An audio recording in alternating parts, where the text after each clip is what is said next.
আসসালামু আলাইকুম রহমতুল্লাহ। আমার প্রাণ প্রিয় বন্ধুরা সবাই কেমন আছেন? ফাতেমা নূরের আলো চ্যানেল থেকে সবার জন্য দোয়া রইল। আজকে যে বিষয়ে আলোচনা করব, যে 7টি কথা বললে আল্লাহ কোনো দোয়া কবুল করবে না। ভিডিওটি শুরু করার আগে আপনি যদি নতুন হয়ে থাকেন, চ্যানেলটি সাবস্ক্রাইব করে অল নোটিফিকেশন বাজিয়ে দিবেন। লাইক, কমেন্ট, শেয়ার করতে ভুলবেন না।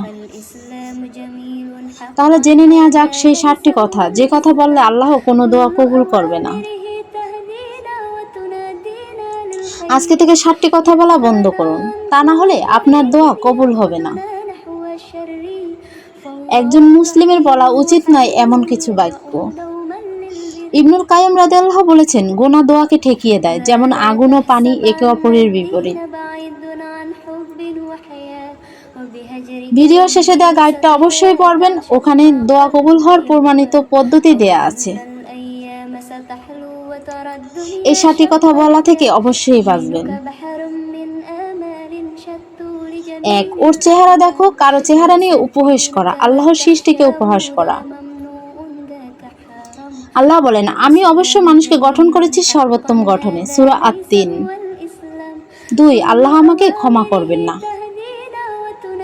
আল্লাহ বলেন, হে আমার বান্দাগণ, যারা তোমরা নিজেদের উপর বাড়াবাড়ি করছো, তোমরা আল্লাহর রহমত থেকে নিরাশ হও না, অবশ্যই আল্লাহ সকল পাপ ক্ষমা করে দিবেন, নিশ্চয়ই তিনি ক্ষমাশীল পরম দয়ালু, সূরা আজ-জুমার। 3. আল্লাহ আমাকে ঘৃণা করেন। আল্লাহ বলেন, তিনি আল ওয়াদুদ, পরম ভালোবাসার মালিক, তিনি অত্যন্ত ক্ষমাশীল প্রেমময়, সূরা আল-বুরুজ। 4. আমি আল্লাহকে নিয়ে সন্দেহ করি, আমার দোয়া কবুল হয় না, দোয়া করার সময় ইয়াকিন নিয়ে দোয়া করেন।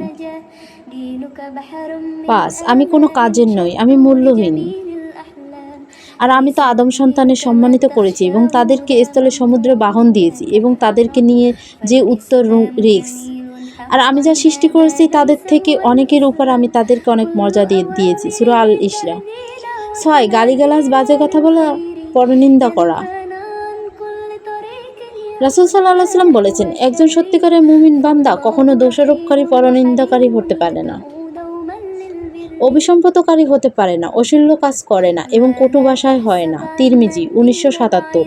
7. মায়ের কসম, বাবার কসম, কোনো কিছুর উপর কসম করা, ওয়াদা করা, শপথ কেবল আল্লাহর নামে করাই বৈধ।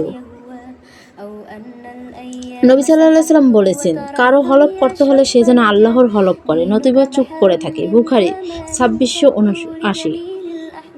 গাইড, দোয়া কবুল হওয়ার উপায়। যদি সত্যি চান আপনার দোয়া কবুল হোক, তবে এমনভাবে দোয়া করুন যেভাবে রাসূল আমাদের শিক্ষা দিয়েছেন। এই পদ্ধতি প্রমাণিত ও কার্যকর, বরকতময়। এটি সহজ কিন্তু শক্তিশালী পদ্ধতি। 1. আল্লাহর প্রশংসা করুন। 2. নবী সাল্লাল্লাহু আলাইহি ওয়াসাল্লামের উপর দুরূদ শরীফ সালাওয়াত পাঠান। এরপর আপনার প্রয়োজনে দোয়া করুন, ইনশাআল্লাহ আমাদের দোয়া কবুল হবে। আল্লাহ হাফেজ।